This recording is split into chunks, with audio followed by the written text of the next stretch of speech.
In this episode, we're going to cover how to do a two-star alignment with a Meade LX200 when you are already polar aligned and on a wedge. If you follow the manual, you're probably going to be confused because it is basically written for a mount that is on a tripod that is put out in a field and that hasn't been permanently mounted to a pier.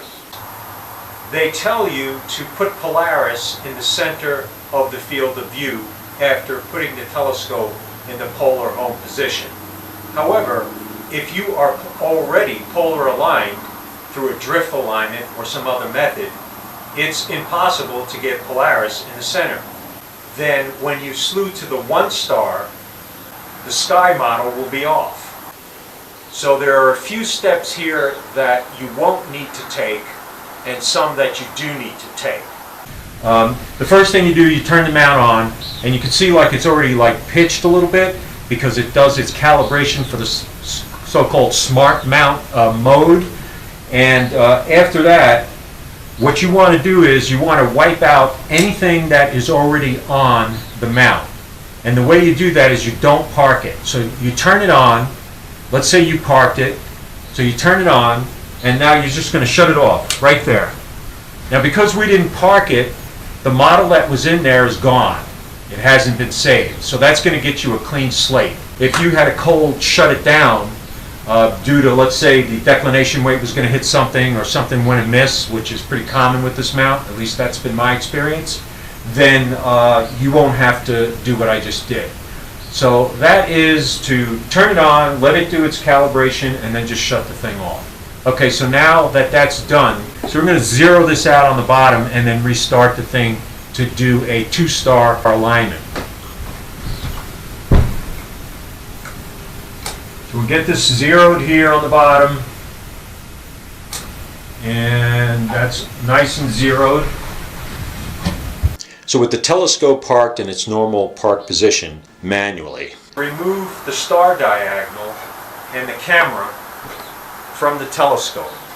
Now you're not going to need a camera in order to do the polar home position, and it needs to be removed in order so that the bottom of the scope can come into the forks to get to the polar home position, like so. Now if your mount is able to slew without hitting the bottom of the forks, then obviously you won't have to do that. Okay, so we're going to turn the mount on and let it go through its procedure. So here we've got welcome to the Auto Star with the hand controller. It's initializing the smart mount mode, and it's just going to turn like you see it there. Okay, so now it comes to press 0 to align or mode for menu. And I've found I would recommend just press mode for menu. So let's do that. And now it says set up align. We'll hit enter.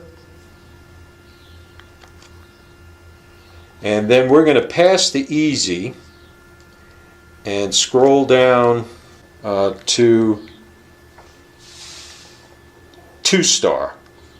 And that's going to give us the capability to choose the stars ourselves so we can separate them so we've got a nice sky model. So we'll hit enter, polar align. Now it's asking us to put the telescope in the polar home position, which is what we're going to do right now.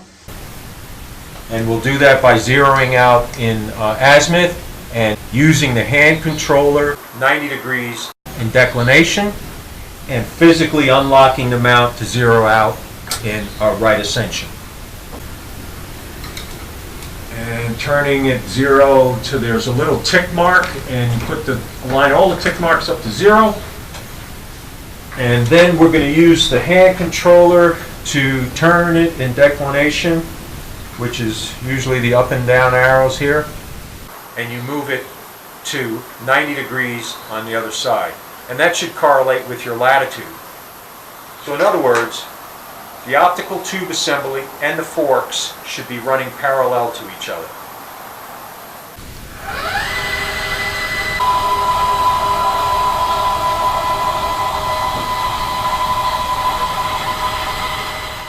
And so now we're going to hit enter.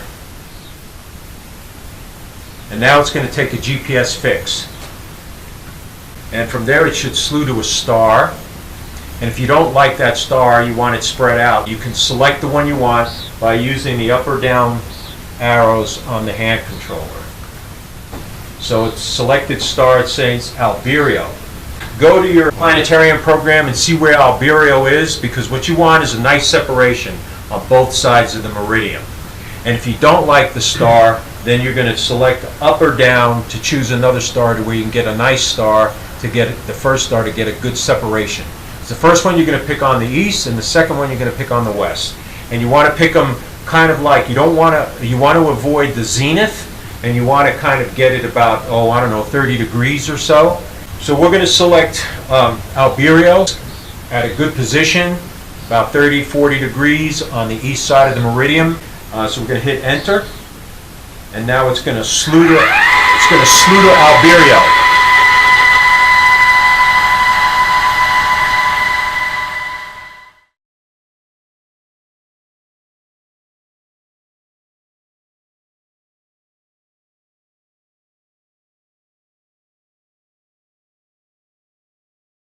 Okay, so now it's slew to Arcturus. Once again, we're going to center Arcturus into the capture program that we would have over here, whether that be Nebulosity, SharpCap, or whatever capture program you're using.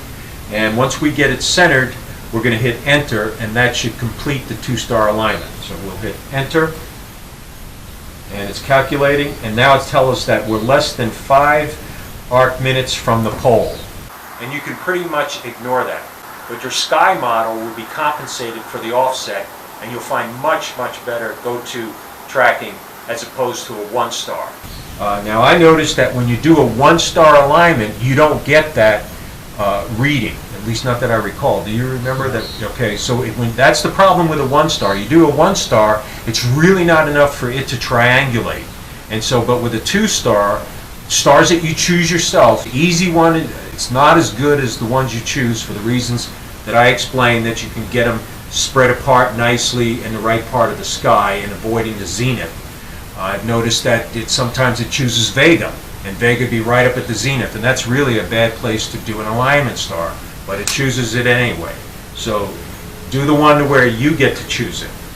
So at this point, you're done. So you could just hit mode to get out of everything, and now it says select item. Now,